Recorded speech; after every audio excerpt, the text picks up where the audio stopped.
occurs at the same point as the motion barrier, you're going to use grade 1 or 2 oscillatory mobs, but you're still going to position them in neutral. They're not going to be near the pane. Pain occurs after the barrier, i.e. with overpressure, where you're going to use grade 3 and 4 oscillatory mobs. You may incorporate muscle assistance. You're going to position them somewhere between mid-range or the barrier, wherever it's safe enough that it doesn't reproduce their pain. That's where you're going to position them. And it's only when it is painless and stiff with overpressure that we can use constant stretch, and we can put them right at the barrier, and we can just go to town on it. That's painless hypomobility. And you do the hold relax techniques at this stage. Right. So, again, the fact that they have pain, as soon as somebody's got pain with the joints that you're assessing, you automatically know that your treatment is going to include oscillatory mobilizations. Now you just have to make the decision of what grade you're going to do and what position do you put them in. Neutral, mid-range, barrier, where are you going to be? Depends on that list. But you're going to figure it out osteokinematically.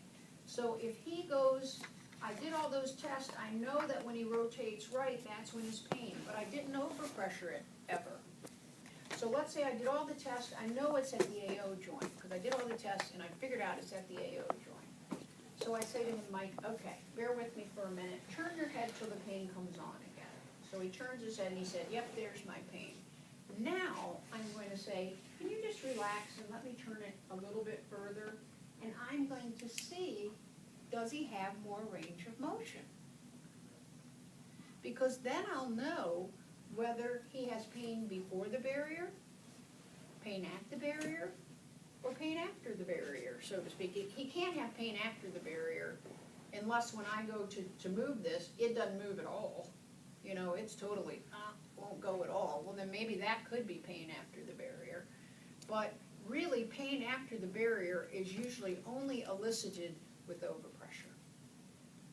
In other words, because you can't, you know, you usually can't get yourself to a point where you can go beyond what your real barrier is with just your muscles. If it's painful, they'll stop. Okay? So you can name where the pain is in terms of the barrier, in terms of when the pain is elicited on the osteokinematic motion. Did it occur before the barrier was even there? Because when I go to move him passively, I can now generate like 30 more degrees of movement. Well, that's pain way before the barrier. Okay? If it occurred right here is where his pain was, and I go to overpressure, and I can only move him like maybe 10 degrees more, that might be pain at the barrier, because now I'm stretching him maybe a little bit.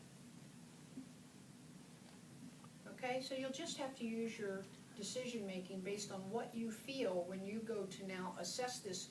Where is this pain occurring in terms of what you feel the barrier is, as you do more passive assessment of the range of motion. But Kathy, I can use this only if I'm working the right rotation. But let's say